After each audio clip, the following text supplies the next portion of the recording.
Assalamualaikum warahmatullahi wabarakatuh. Pertama-tama saya ingin mengucapkan hamdalah, alhamdulillahirabbil alamin, alhamdulillahirabbil. Terima kasih kepada Ibu dosen yang kita semua hormati. Terima kasih atas waktu dan kesempatannya, juga kepada teman-teman semuanya yang menyaksikan video presentasi kali ini, yang insya Allah kita ada dalam keadaan sehat jasmani dan rohani. Amin. Pada kesempatan kali ini, kita dari kelompok 1 akan mempresentasikan tentang peran guru wali kelas dalam komunikasi bersama guru BK. Nah, sebenarnya tema yang Ibu rekomendasikan sendiri itu tentang peran komunikasi guru BK gitu. Nah, karena kita ingin menspesifikkan lagi tema tersebut, kita ingin nyemplung lagi nih ke sebuah fenomena gitu. Akhirnya kita angkatlah tema peran guru wali kelas dalam komunikasi bersama guru BK tadi. Nah, pada beberapa waktu yang lalu juga, alhamdulillah kita sempat mewawancarai seorang guru wali kelas gitu ya, yang dimana sedikit lebihnya informasi yang akan kita presentasikan kali ini, informasinya kita dapat dari beliau gitu. Nah, untuk anggota dari kelompok 1 itu ada saya sendiri, Rika Mayriska, Nazwa Alia Putri, dan Indira El-Zahra. Nah, untuk mengefisiensikan waktu, sebelum memulai presentasi, saya ingin menampilkan dulu video contoh kasus gitu ya. Meskipun beberapa minggu yang lalu Ibu bilang kalau misalnya video contoh kasus ini udah enggak wajib gitu untuk dicantumkan, tapi karena kita udah nyari dan udah nemu video yang tepat gitu, akhirnya intinya kenapa enggak untuk kita share gitu. Nah, insya Allah video contoh kasus ini ada hubungannya dengan proses komunikasi gitu yang kita lakukan sehari-hari, terutama dalam lingkungan formal sekolah gitu. Nah, untuk itu yuk kita saksikan dulu video contoh kasusnya.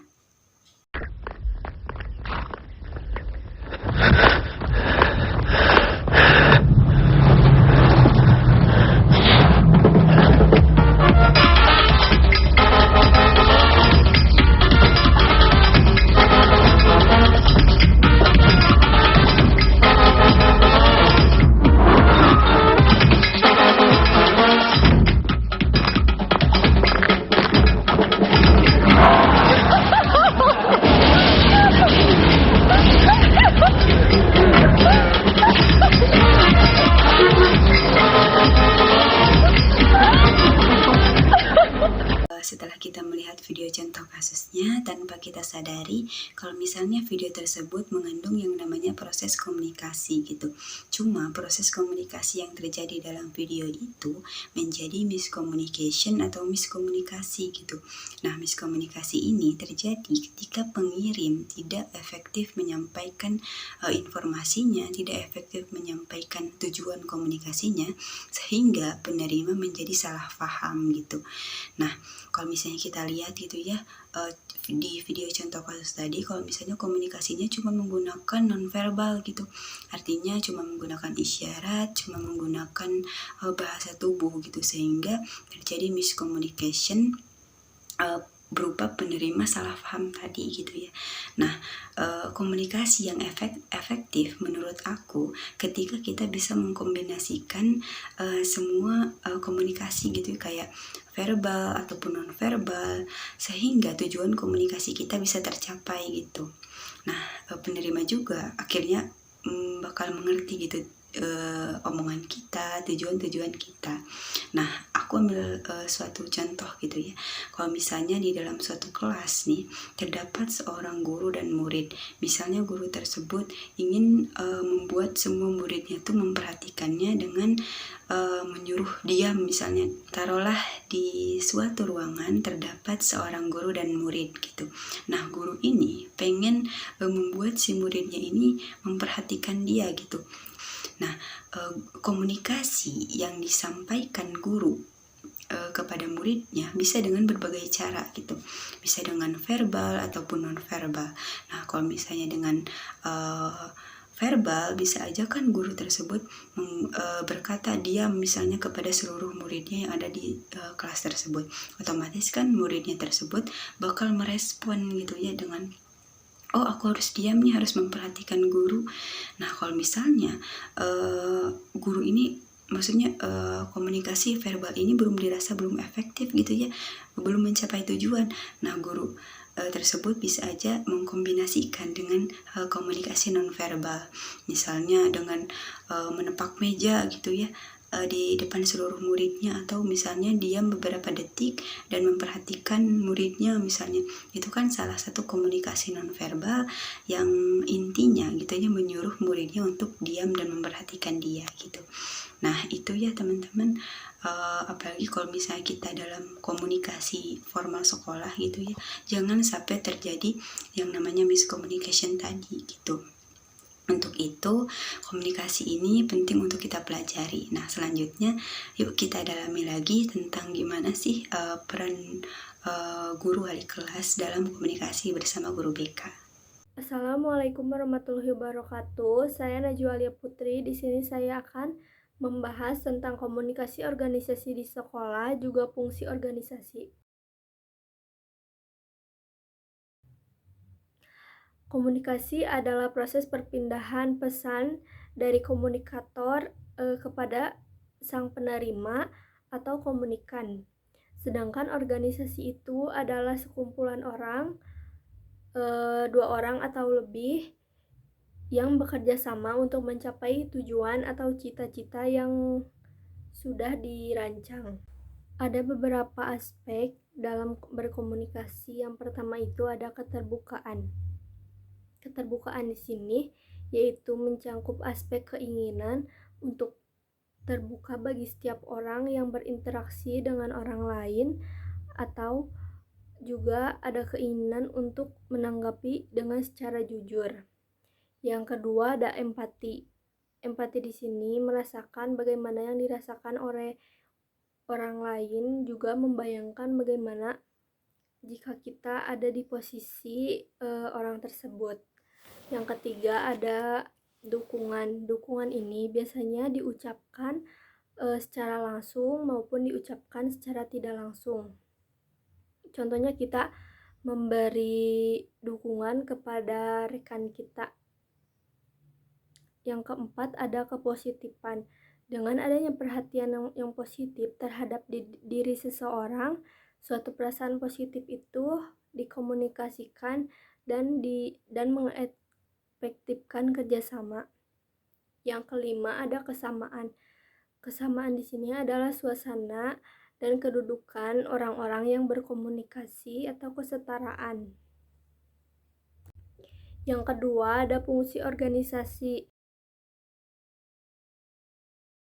Organisasi itu berfungsi untuk memadukan dan mengatur sebuah kegiatan, dalam artian organisasi itu dipandang sebagai wadah kerjasama sekelompok orang dalam organisasi tersebut. Komunikasi yang terjadi di sekolah bisa mempunyai arah yang berbeda-beda, seperti yang pertama ada komunikasi ke bawah atau down communication. Komunikasi ke bawah yaitu komunikasi dari jenjang tinggi ke jenjang yang lebih rendah dalam bentuk seperti instruksi, pengarahan, saran, dan sebagainya. Contoh komunikasi ke bawah yaitu seperti kepala sekolah memberikan instruksi kepada guru-guru atau staf pengajar untuk melaksanakan kegiatan pembelajaran. Yang kedua ada komunikasi ke atas. Komunikasi ke atas atau upward communication. Komunikasi ke atas ini yaitu komunikasi dari jenjang rendah ke jenjang yang lebih atas, contohnya seperti wakil kepala sekolah memberikan laporannya kepada kepala sekolah. Yang ketiga ada komunikasi horizontal atau horizontal communication. Komunikasi horizontal ini adalah komunikasi anggota dalam kelompok yang sama atau pada tingkat yang sama untuk mempermudah koordinasi. Contohnya seperti komunikasi antara guru-guru untuk membahas tentang kegiatan pembelajaran atau mata pelajaran. Yang keempat ada komunikasi diagonal atau diagonal communication. Komunikasi diagonal ini adalah komunikasi dua arah yang bisa terjadi dari atasan yang tidak disampaikan langsung kepada bawahan atau adanya orang ketiga atau perantara. Assalamualaikum warahmatullahi wabarakatuh. Sebelumnya perkenalkan, nama saya Indira Aljara. Di sini saya akan menjelaskan materi terkait komunikasi efektif di sekolah. Jadi pada hakikatnya itu komunikasi efektif di sekolah itu merupakan suatu proses membangun hubungan yang harmonis antara warga sekolah di dalam sekolah dan hubungan eksternal antara sekolah dan dengan pemangku kepentingan terkait.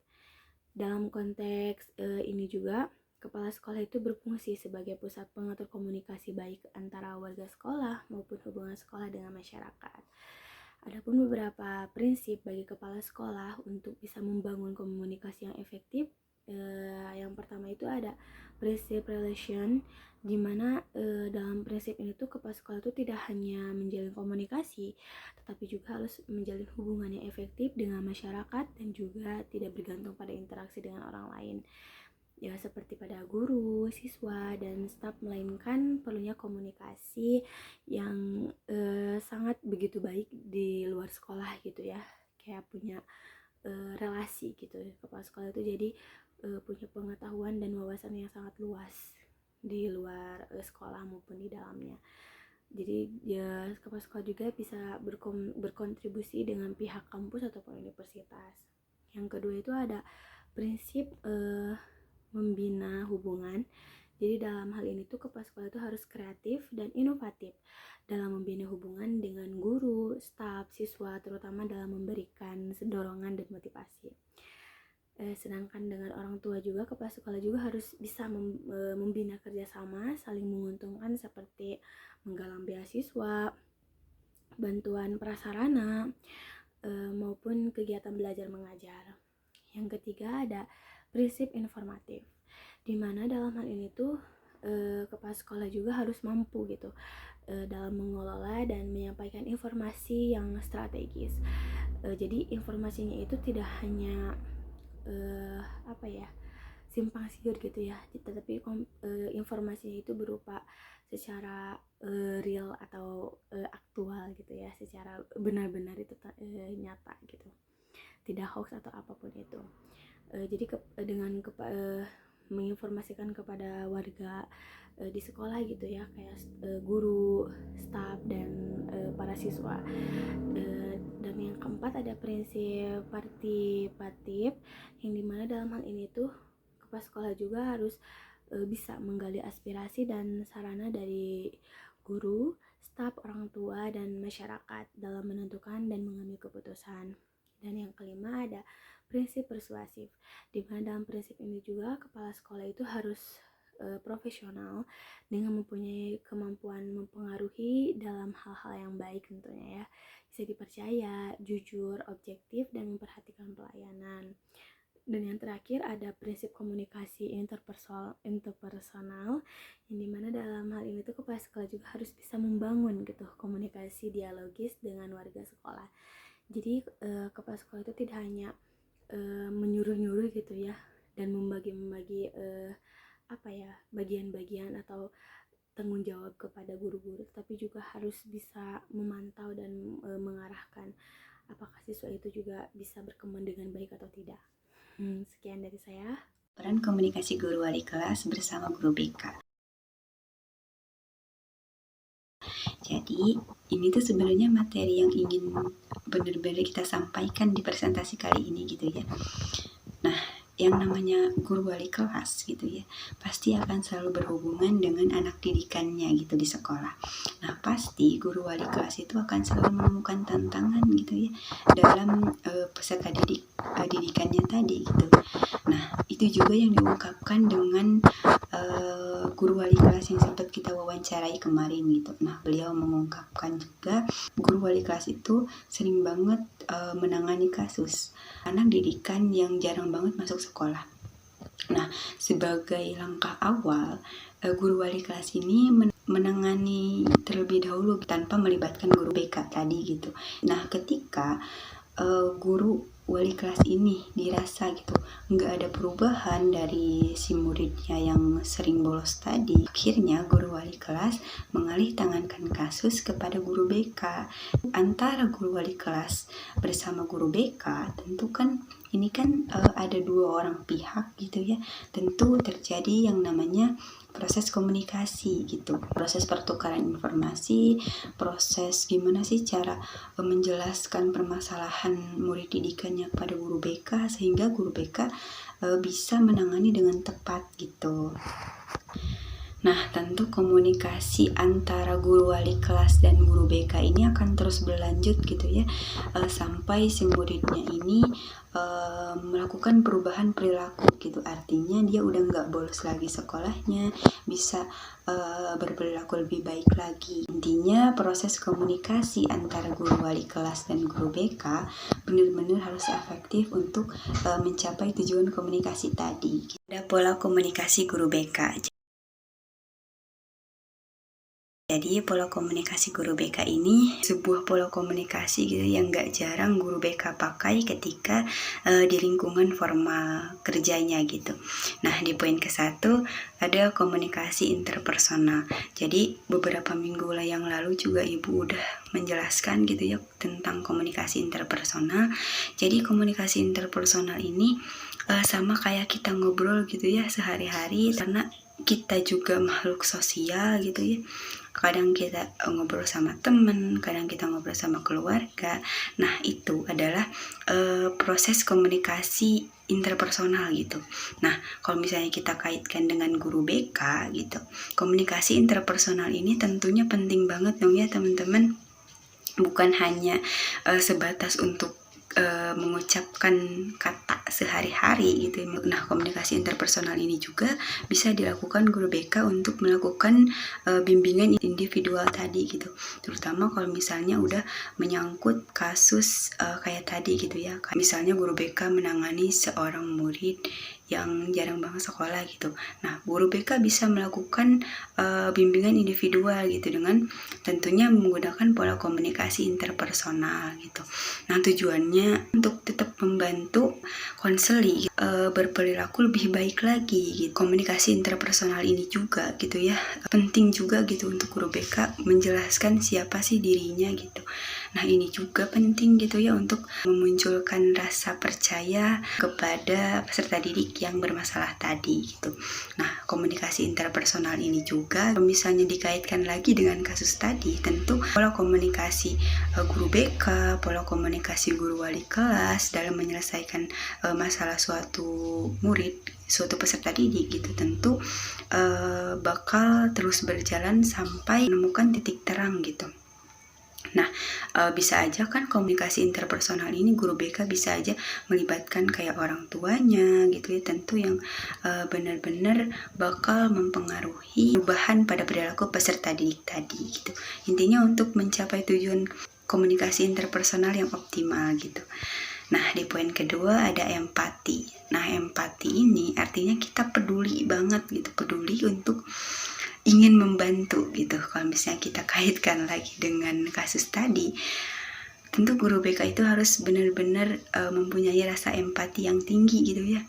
Tentu empati dan simpati itu benar-benar beda. Kalau misalnya kita cukup simpati doang, kita cuma memikirkan gitu keadaan seseorang tanpa kita ingin membantu. Sedangkan kalau misalnya kita udah empati, kita merasakan keadaan seseorang dan kita juga ingin membantu gitu. Nah, itu sebenarnya empati ini termasuk ke dalam sikap gitu ya, yang benar-benar guru BK juga penting untuk ada dalam dirinya gitu. Nah, yang ketiga ada komunikasi kuratif. Nah, komunikasi kuratif ini inti juga gitu ya dari bimbingan konseling gitu. Karena dengan komunikasi kuratif ini artinya guru BK memberikan pengarahan gitu, memberikan pengarahan kepada murid yang bermasalah tadi, memberikan penjelasan gitu bahwa kalau misalnya tindakan yang dilakukan dia itu salah. Dan komunikasi kuratif ini memiliki inti dari kalau misalnya kita ingin melakukan bimbingan individual gitu ya, artinya memberikan dorongan motivasi lah untuk peserta didik tadi gitu. Bagaimana seorang guru BK dapat mendorong motivasi belajar, semangat peserta didik untuk merubah perilakunya tadi, itu inti dari komunikasi kuratif. Nah, yang terakhir ada kolaborasi. Nah, kolaborasi ini guru BK tentunya nggak berdiri sendiri dong ya. Berkolaborasi dengan wali kelas, berkolaborasi dengan orang tua, berkolaborasi dengan peserta didik terutama, dan personel-personel sekolah yang lain untuk mengoptimalkan program BK. Selanjutnya ada komunikasi eksternal. Jadi komunikasi eksternal ini kita ibaratkan dalam suatu gambar itu teman-teman.